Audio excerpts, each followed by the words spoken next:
Most people trigger the hantavirus hazard in the first 5 seconds of cleanup. They spot mouse droppings and reach for a broom, which is exactly how the danger becomes airborne. Veterans understand the rodent itself is not the real threat. What gets people sick is the dust they inhale while cleaning it up after it. And that distinction changes everything about how you approach the job. 10 cheap items today, all available at Walmart, Home Depot, or both. No specialized gear, no panic buying, and one of the most useful items is sitting in the garden and lawn section right now, looking like something your neighbor picked up for pest control. You've walked past the packaging 100 times without knowing why it belongs in this conversation. 10 times, one dangerous mistake to avoid. Let's get into it. Starting with item 1, and this one goes on your face before anything else touches the work zone, you want N95 respirators, a box of 20, and you're walking past the surgical mask to get them. Head for the paint and chemicals aisle. Orange or yellow box rated N95 or higher, with a NIOSH approval number printed on the mask itself, not just the packaging. Surgical masks don't substitute for a properly fitted NIOSH approved respirator, and the reason comes down to physics. Hantavirus becomes aerosolized when contaminated dust gets disturbed, and a surgical mask doesn't meet the filtration standard for that kind of exposure. An N95 pulls at least 95% of airborne particles out of the air using charged electret fibers that attract and hold submicron particles, which is a mechanical process, not a marketing claim. A box of 20 runs roughly $10 to $25 depending on brand. When NIOSH-rated respirators disappeared early in the COVID-19 pandemic, CDC issued crisis supply strategies for healthcare settings across the country. Surgical masks stayed on shelves throughout that period. They were not the same thing then, and they aren't now. Item 2 is what goes on your hands, and the spec here matters more than most people realize. You want nitrile gloves, a box of 100 from the hardware aisle. Sometimes janitorial, and you're buying nitrile specifically, not latex, not vinyl, and definitely not the 5-pack sitting near the checkout. Nitrile holds up under the disinfectants you'll use during cleanup, and a torn glove is a failed glove. Full stop. Inspect before you put them on, replace immediately if they tear or pick up contamination, and budget $12 to $18 for a box, then buy 2. Here's the chain nobody thinks through. No intact glove means no barrier. No barrier means skin contact with contaminated material, and CDC confirms the virus reaches humans when infected material contacts the eyes, nose, or mouth. That mucosal transfer is how the person running the cleanup becomes the next case. One box of gloves costs less than a copay. Item 3 is what most people skip entirely, and skipping it is how they expand the contamination zone without realizing it. Tyvek disposable coveralls, and you'll find them at Home Depot in the painting supplies aisle, not the protective gear section. White suits in individual bags sitting next to the drop cloths. Protecting your hands and face while walking contaminated dust out of the work zone on your clothing is a mistake that spreads the exposure area without any visible warning. Hantavirus can persist in contaminated indoor environments, so moving from an attic to a kitchen in the same clothes you wore during cleanup extends the hot zone room by room. A single-use Tyvek coverall eliminates clothing as a transport vector entirely.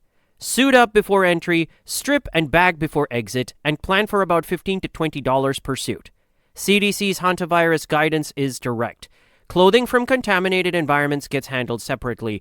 That's protocol. Item 4 is how you get contaminated material out of the space without creating a new problem in the process. Contractor trash bags, 6 mil, box of 25 from cleaning supplies or hardware, black, and the box uses the words contractor or heavy-duty construction. The gauge is the specification that matters.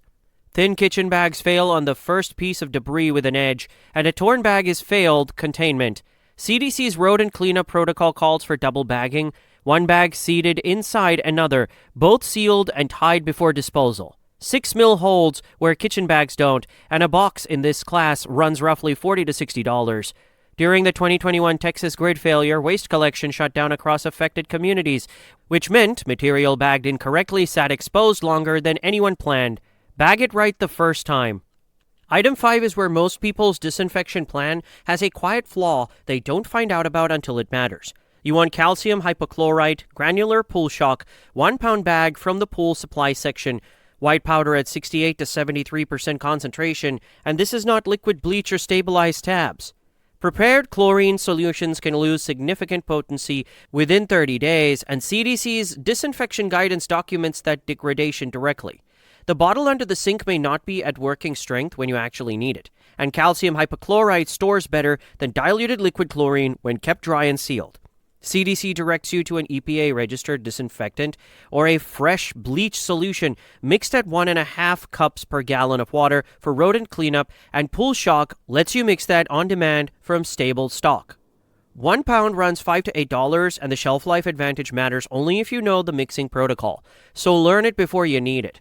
That item in the garden section I mentioned at the top is one item away.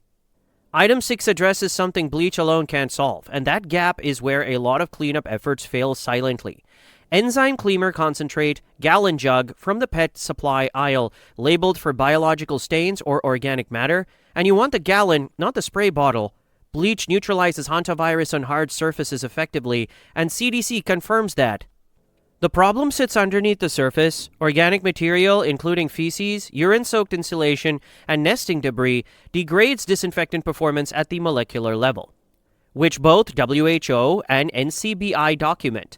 The verified sequence runs: wet the material down first to suppress dust, remove it, then disinfect the underlying surface. Organic matter comes out first. Disinfectant goes second. A gallon runs $18 to $25 and dilutes to multiple gallons of working solution. Everyone else is spraying bleach on a contaminated surface and calling it handled. Item 7 is the one from the garden and lawn section, and this is what I've been holding since the intro. Anyone who's treated a yard for pests or a dog for fleas has seen this product. The bag looks like it belongs next to fertilizer, and it sits in an aisle most people move through without stopping. Diatomaceous earth, food grade, 4-pound bag, and what it actually contains is fossilized silica, the skeletal remains of microscopic aquatic organisms called diatoms, ground to a powder with edges that function as mechanical abrasives against the protective cuticle of crawling insects. National Pesticide Information Center confirms it kills crawling pests, including fleas, through physical abrasion and desiccation, with no chemical residue and no resistance development in target populations. Before you apply this to a hantavirus cleanup situation, get the correction straight. CDC is explicit that fleas and ticks are not a known hantavirus transmission route. The aerosol from contaminated droppings and nesting material carries the hazard, not the insects the rodents brought along. Diatomaceous earth doesn't address hantavirus transmission directly, and claiming otherwise would be inaccurate. What it addresses is the rodent-associated pest population itself, the fleas that arrived with the animal and carry their own separate disease risks. That's the honest application. A 4-pound bag runs $12 to $18, applied dry along baseboards, entry points, and beneath appliances, and it stays active as long as it remains dry. After any displacement event, contaminated environments raise disease risk across multiple categories simultaneously. Controlling the rodent solves one problem, and controlling what the rodent carried in solves a different one. Item 8 sounds obvious until you're standing in a contaminated space with half a roll left and 2 door frames still unsealed.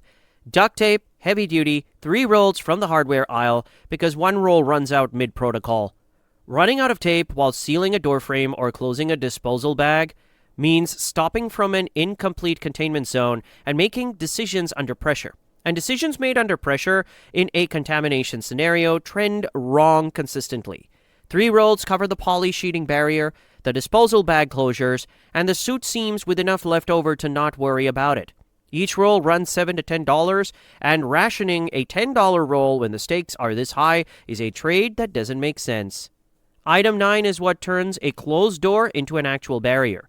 6 mil plastic sheeting, 10 by 25 feet, same aisle as the Tyvek suits because a closed door is not a seal. Poly sheeting taped across a door frame creates a physical barrier between the work zone and the clean zone. Cut a slit, tape a flap over it, enter and reseal behind you on the way in and out. This doesn't replace ventilation or wet cleaning protocols. It's 1 layer inside a system, and it costs $15 to $22 to have that layer in place. Item 10 is the one that exposes a gap in almost every cleanup plan that looks complete on paper. 2 5-gallon food-grade water storage containers from the camping or automotive section, sealed spigot, and you need both of them.